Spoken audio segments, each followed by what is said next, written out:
Rennie, thank you for those kind words. Just a quick story about Fred Handler before I get going. I didn't realize until many years after college that I led St. Bonaventure in hitting in my junior year. One of his sons sent me a newspaper article from the Olean Times-Herald. I called him up. I says, Coach, I led the team in hitting. I didn't get a trophy. He says, I gave you A's. And he says, by the way, I gave you some of those base hits too. Go Bonas. Okay, first of all, I'd like to thank Rennie LaRue and the committee for my nomination and induction to New York State Baseball Hall of Fame.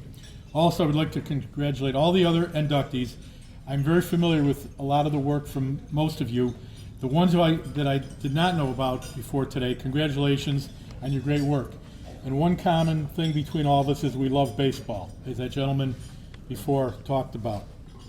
Whenever I see accolades, and in this case the Hall of Fame induction, I reflect and remember what occurred in my life to receive an honor such as these. Now, as one of our other inductees previously mentioned, we don't do these things for honors or awards. We do it because we love doing it. My father was a great influence on me. He was always encouraging me to work hard, play fair, and be a good teammate. He used to say, it's not life or death, it's a game. Have fun and enjoy it. My dad always told me there was a very thin line between winning and losing, and that it's not if you win or lose, it's how you not only play the game, but respect the game and how you grow the game. I first began to love baseball at a very young age, playing catch with my dad, watching baseball games on TV, listening to the radio. We were both great Yankee fans. Still are, by the way. I also learned the skills of the game by going to the park and playing old-school games like stickball, strikeout, three flies in. My friends and I would make up games just to improve our school skills and develop an understanding of baseball. In the city of Buffalo, where I was growing up, we didn't have little leagues. We didn't have instructors. I probably didn't learn how to play the game until I went to St. Bonaventure and learned it from Fred Handler.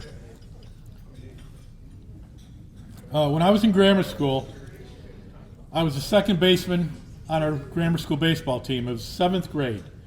The catcher got hurt, as most catchers do. You probably saw me walk up here with my limps. The catcher gets hurt, and the coach comes to me after the game, and he says, look, you're going to have to be our catcher from now on. And I says, Coach, I've never done it. I don't know how to do it. And he says, well, we need you to do it. I think because I was kind of short, and someone mentioned stubby. He said, go buy a book and see if you can learn anything about catching. So I still remember going to Newman's drugstore. There's a rack that spins around. I'm spinning it, and I look, and I see a book with this young man with his hat on backwards, just like a catcher. He's carrying a suitcase, and to me it looks like he's walking out of either a stadium or a ballpark.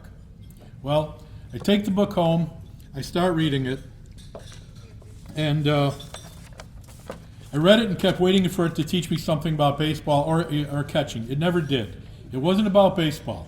It was about a young man getting expelled from prep school and spending 2 days growing up in New York City. The title of the book was The Catcher in the Rye. Now, for some of you that don't really know that book was banned by the diocese in Buffalo in the late 50s, early 60s. So that school year I had to write a book report. And the only book I read was The Catcher in the Rye. I wrote the report, and I almost got expelled. My parents were called.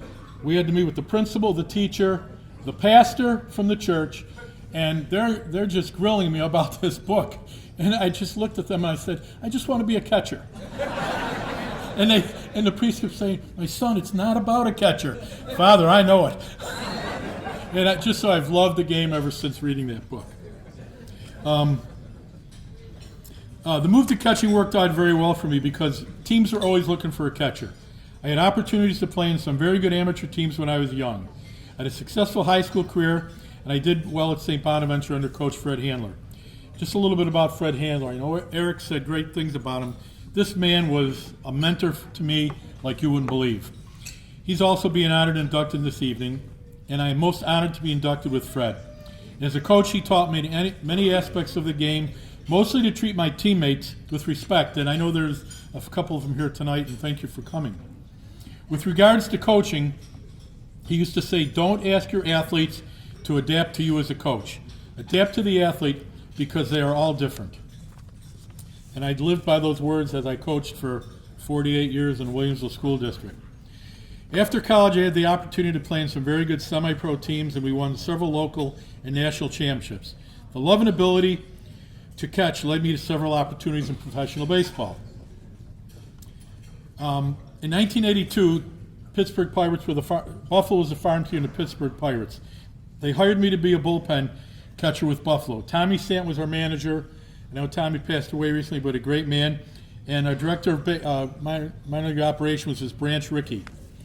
After spending many conversations at night with Tommy and Branch, I don't want to say drinking a beer, but that's what we were doing.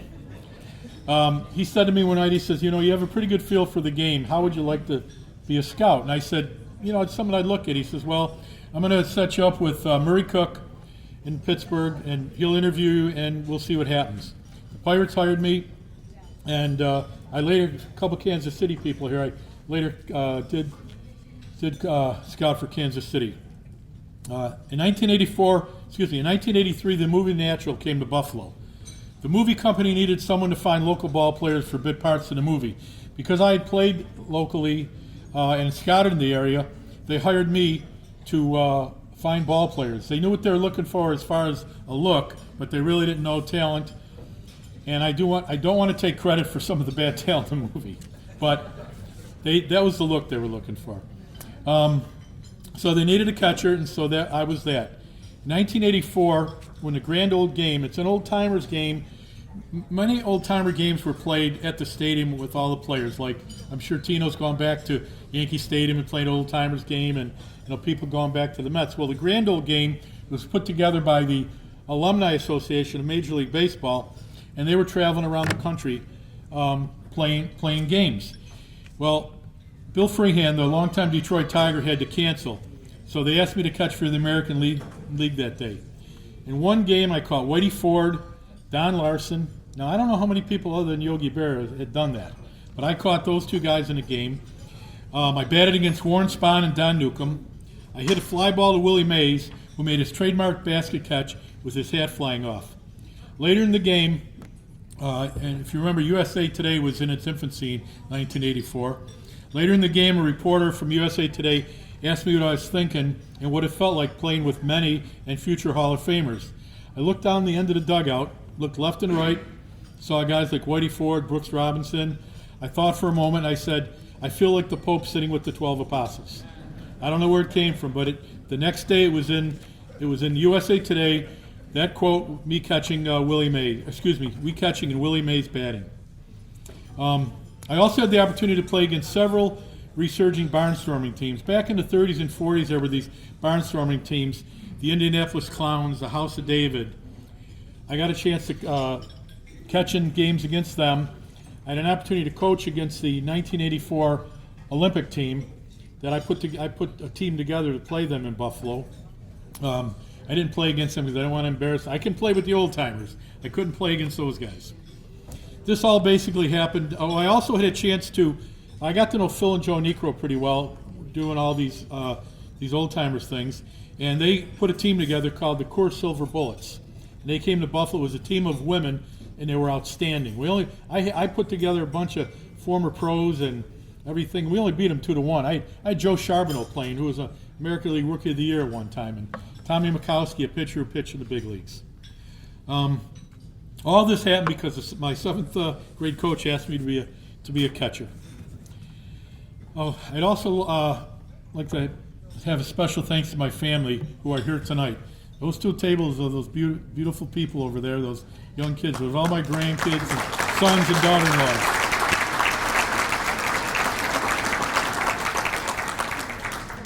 I could have not accomplished I would also like to special thank you to my wife Janet, who passed away 11 years ago. I could not have accomplished my career without her support and love. To my three sons, Kevin, Michael, and Patrick, thank you for so many proud moments, not only in athletics, but in life. You guys always made good decisions and great choices in life, especially when it comes to choosing your wives, Sarah, Laura, and Maura. And of course, my grandchildren, Bridget, Charlie, Henry, Elizabeth, Addison, Jack, Josie, and Juliet. I love you guys.